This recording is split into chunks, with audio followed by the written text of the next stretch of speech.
Welcome back to our channel again, Cyberbug Cyber Secure. We are finding bugs, that's why we are Cyberbugs. Welcome to another episode 6 में आपका स्वागत है। और मैंने काफ़ी सारे एपिसोड्स ऑलरेडी बना चुका हूँ, एटलीस्ट 5 एपिसोड जो है मैं ऑलरेडी अपलोड कर चुका हूँ और ये 6th एपिसोड है WAPT और बग बाउंटी का। ठीक है, अब देखते हैं ये एपिसोड में क्या कंटेंट होने वाला है। अब इस एपिसोड 6 में आपको मैं बताऊंगा कि एक्सेस इंजेक्शन क्या होता है और इसको कैसे परफॉर्म किया जाता है। ओके, अब देखो, अब एक्सेस इंजेक्शन के बारे में देखते हैं कि एक्सेस इंजेक्शन आप परफॉर्म कैसे करते हैं और इसके लिए आपको क्या क्या चीज़ों की ज़रूरत होती है। बेसिकली एक्सेस इंजेक्शन अटैक एक ऐसा इंजेक्शन अटैक है जहां पे मैलिशियस स्क्रिप्ट जो है वो वेबसाइट पे इंजेक्ट करके मैलिशियस एक्टिविटी अटैकर परफॉर्म कर सकता है। ओके, अब ये जो एक्सेस अटैक है इसके टोटल 3 टाइप्स होते हैं। एक है आपका रिफ्लेक्टेड एक्सेसेस, देन सेकंड है स्टोर्ड एक्सेसेस और थर्ड आता है DOM based XSS. Reflected XSS, अगर मैं रिफ्लेक्टेड एक्सेसेस की बात करूं, यानी जो भी आप स्क्रिप्ट उस पर्टिकुलर वेबसाइट में इंजेक्ट करते हो तो जो भी उस मैलिशियस स्क्रिप्ट का आउटपुट मिलता है वो सिर्फ क्लाइंट को ही दिखता है, ठीक है, या फिर अटैकर को ही दिखता है और उसको ही रिफ्लेक्ट होता है। लेकिन अगर मैं स्टोर्ड एक्सेसेस की बात करूं, यानी आप जो भी मैलिशियस कंटेंट या फिर मैलिशियस कोड अगर आप स्क्रिप्ट इंजेक्ट करते हो तो वो डायरेक्ट सर्वर और कोड पे जाकर के स्टोर हो जाता है और बाकी यूजर जितने भी है उस वेबसाइट्स में उनको भी दिखता है। और अगर मैं डॉम बेस्ड एक्सेस की बात करूं तो उसमें अटैकर एक ऐसा मैलिशियस कोड इंजेक्ट करता है जहां पे वो यूजर का सेशन और यूजर का अकाउंट एक्सेस कर सकता है। ओके, अब देखो, अब इसको अटैक करना देखते हैं कि भाई इसको अटैक करते कैसे हैं। ठीक है, तो चलो स्टार्ट करते हैं। अब देखो, अब सबसे पहले मैं चले जाता हूँ testphp.vulnerweb.com पे।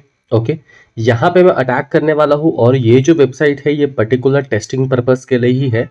अब देखो, सबसे पहले आपको ये ध्यान में रखना है कि जब भी आप अटैक करते हो तो आपको इनपुट फील्ड्स यहाँ पे चेक करनी है। ठीक है, और वही इनपुट फील्ड में आप जो है वो इंजेक्शन अटैक परफॉर्म कर सकते हो। कोई भी इनपुट फील्ड हो, चाहे वो साइन अप फॉर्म हो, चाहे वो पेमेंट गेटवे का फॉर्म हो, चाहे वो सिलेक्ट एड्रेस का फॉर्म हो, चाहे वो सर्च इंजन क्यों ना हो, वहां पे आप एक स्क्रिप्ट जो है वो इंजेक्ट कर सकते हो। ओके, अब देखो, काफी सारे पेलोड्स अवेलेबल है ऑनलाइन। अगर मैं एक्सेस पेलोड सर्च करता हूं तो आपको गिटहब पे ही एक्सेस के पेलोड्स मिल जाते हैं। ठीक है, देन जैसे ही आप इस पे क्लिक करोगे वैसे आपको जो लिंक है पेलोड की वो आपको यहाँ पे मिल जाएगी और सारे के सारे पेलोड जो है वो यहाँ पे अवेलेबल है। ओके, अब देखो, मैं इसमें से कोई भी पेलोड ले सकता हूँ या फिर मुझे जो पेलोड है मैं यहाँ पे पुट कर सकता हूँ।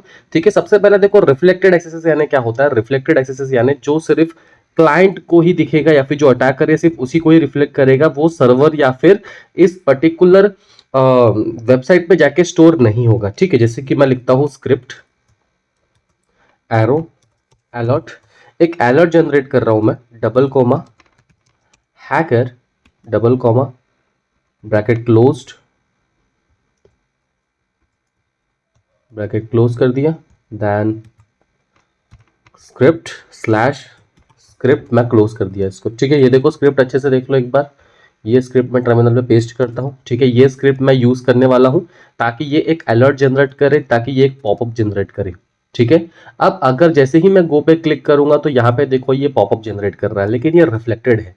ठीक है, आप अगर यहाँ पे अगर ये स्क्रीन हटा दोगे और वापस से रिफ्रेश करोगे तो आपका ये जो एक्सेस की स्क्रिप्ट है वो वापस नहीं चलेगी।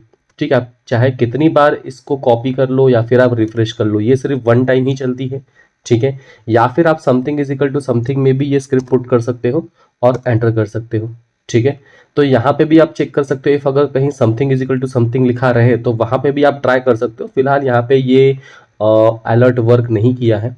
ठीक है, हो सकता है कि यहाँ पे यूआरएल में वल्नरेबल नहीं है, लेकिन यहाँ पे वल्नरेबल है जहां मैंने सर्च पे इसे पुट किया था। ठीक है, लेकिन ये जो है वो रिफ्लेक्टेड है, यानी ये रिफ्लेक्ट कर रहा है। लेकिन स्टोर्ड एक्सेस जो एकदम से स्टोर्ड हो जाएगा, जैसे कि यहाँ पे देखो एक साइन अप फॉर्म है। अब ये साइन अप फॉर्म में सारे के सारे इनपुट फील्ड है, हर एक इनपुट फील्ड में मैं सेम स्क्रिप्ट को पेस्ट करता हूँ। ठीक है, सारे स्क्रिप्ट को पेस्ट करता हूं मैं, कोई इनपुट वैलिडेशंस नहीं है, कोई प्रकार का वैलिडेशंस नहीं है। ईमेल एड्रेस में भी स्क्रिप्ट ले ले रहा है, फोन नंबर में भी स्क्रिप्ट ले ले रहा है, हर एक चीज में ये स्क्रिप्ट अपना ले ले रहा है। ये देखो, अब ये हैकर लिख के आ गया यहाँ पे। अब देखो, जितनी बार भी मैं ओके प्रेस करूंगा उतनी बार मुझे ये पॉपअप देगा। ठीक है, मैं यहाँ पे रिफ्रेश करता हूँ, ये देखो कंटिन्यू, रिफ्रेश करने के बाद भी मुझे ये पॉपअप दे रहा है। राइट, यानी मेरा जो स्क्रिप्ट है ये पर्टिकुलर स्क्रिप्ट स्टोर हो गया है उस सर्वर पे, उस पर्टिकुलर वेबसाइट पे, ठीक है। और यहाँ पे अगर आप डॉम बेस्ड एक्सेस परफॉर्म करते हो तो काफ़ी सारे अदर पेलोड्स भी है जहाँ से आप डॉम बेस्ड एक्सेस परफॉर्म कर सकते हो, ओके। और इसी को ही हम लोग कहते हैं क्रॉस साइट स्क्रिप्टिंग अटैक, ठीक है।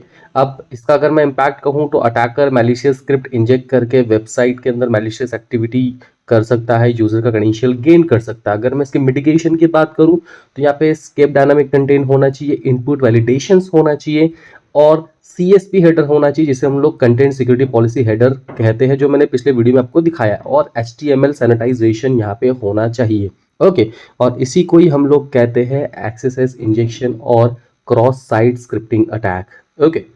तो यहाँ पे आप इसका POC भी देख सकते हो। जितनी आपकी वल्नरेबिलिटी ज़्यादा हाई रहेगी, स्टोर के अंदर ज़्यादा पॉसिबिलिटी होती है बाउंटी मिलने की, और डॉम बेस में इससे भी ज़्यादा पॉसिबिलिटी हो, और रिफ्लेक्टेड एक्सेसेस में आपको बहुत कम पॉसिबिलिटी रहेगी, एकदम नहीं के बराबर रहेगी, ठीक है। तो आज के लिए बस इतना ही। अगर आपको वीडियो पसंद आए तो लाइक, शेयर एंड सब्सक्राइब जरूर कर देना साइबर बग्स को। मिलते हैं अगले वीडियो पे।